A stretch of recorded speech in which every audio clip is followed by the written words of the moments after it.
Across to Flo, who's going to take us through what's making headlines in the world press this morning. Let's start stateside. President Donald Trump has given an interview in which he offered his first full account of the events that led to the firing of former FBI Director James Comey. Tell us more. Well, that interview he gave with NBC News is the top news, what he said in the U.S.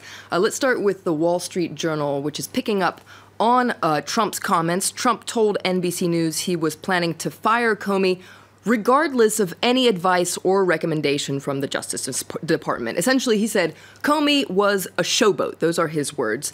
To quote the interview, he says, "In fact, when I decided to just do it, I said to myself, you know, this Russia thing with Trump and Russia is a made-up story." That's a quote from Trump. Now, even the conservative paper, which, keep in mind, applauded Trump for firing Comey earlier, is pointing out that Trump is contradicting what the White House initially said, and that is that the Justice Department recommended firing Comey. It's certainly fascinating. And US papers are picking up on another detail from that interview. Trump confirmed he had directly asked the former FBI director whether he was personally a target of a federal investigation into claims that Russia had been meddling with the presidential election. Indeed, that is an important detail that has emerged from the interview. According to Trump, Comey said that Trump wasn't under investigation, but the fact that he even asked has raised a lot of eyebrows. According to the New York Times, this conversation took place during a one-on-one dinner between Trump and Comey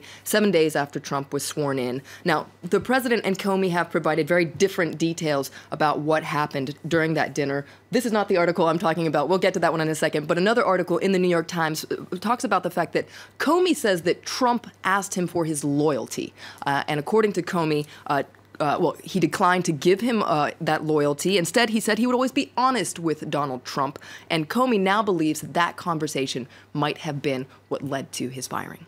Wow. And according to the White House, the FBI's rank and file did support the sudden firing of their director. But other papers are reporting that morale is low.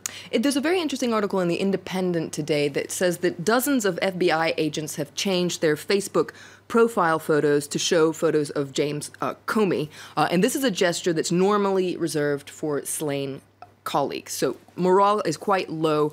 If we look at the editorial in the Washington Post, you can see they're saying that the FBI is in trouble and must be protected first and foremost from the White House. The Washington Post is outraged that Trump asked Comey whether he was under investigation. Alarm bells should be ringing. Federal law enforcement should be isolated from any kind of political interference.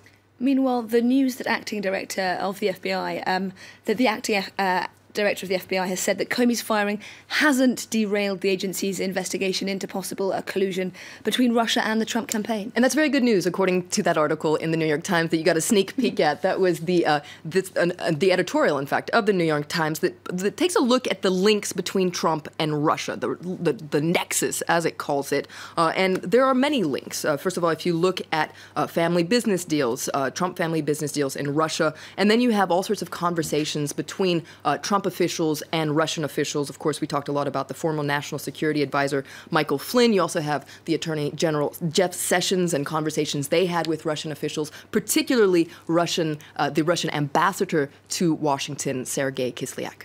Now, speaking of Kislyak, he was one of several top Russian officials who met with Donald Trump in the Oval Office on Wednesday, an event Kremlin-backed media has had exclusive access to. That's right. The White House did not allow the American press to cover that meeting between Trump, Kislyak, and the Russian Foreign Minister Sergei Lavrov. This essentially allowed the Kremlin to steal the narrative, according to the Daily Beast. The Daily Beast actually interviewed some senior members of the Trump administration who are reportedly livid. You can see this quote here. "We let the biggest perpetrator of fake news into the Oval Office." To go on, another quote, it says, "Trump is either in bed with the Russians or too stupid to understand the severity of this mistake." That's a quote there. Now, the Russian photographer that actually was allowed to take photos doesn't get what the hype is all about. And there's an interview with him in Russia today, which you can see he says that the hysteria over my White House shoot is nonsense. This is Alexander Scherschbeck.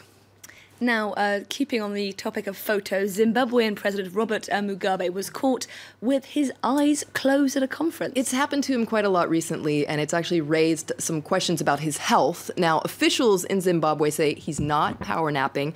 He is actually protecting his eyes from bright lights. And you can see Quartz here has a says this is a technique he's used over time. You can see some photos here of him being caught with his eyes closed at many conferences. But Zimbabwe officials say, no, he's just protecting his eyes. He has an eye problem, but he's still paying attention. Now, let's end with another photo. This is quite an incredible photo from the French outer space astronaut, Thomas Pesquet. He tweeted this amazing photo. Now, what you can see here is actually Warsaw at the bottom, that big bright light, and Belgium at the top. Now, you might see also the Aurora Borealis lights there, those green lights in the top right-hand corner. Now, this photo, obviously beautiful, has been shared a lot, especially in Belgium, though, which a lot of people have pointed out that there are a lot of lights on in Belgium, and so it sparked a whole debate about energy consumption in Belgium. Thank you very much for Flo for that update.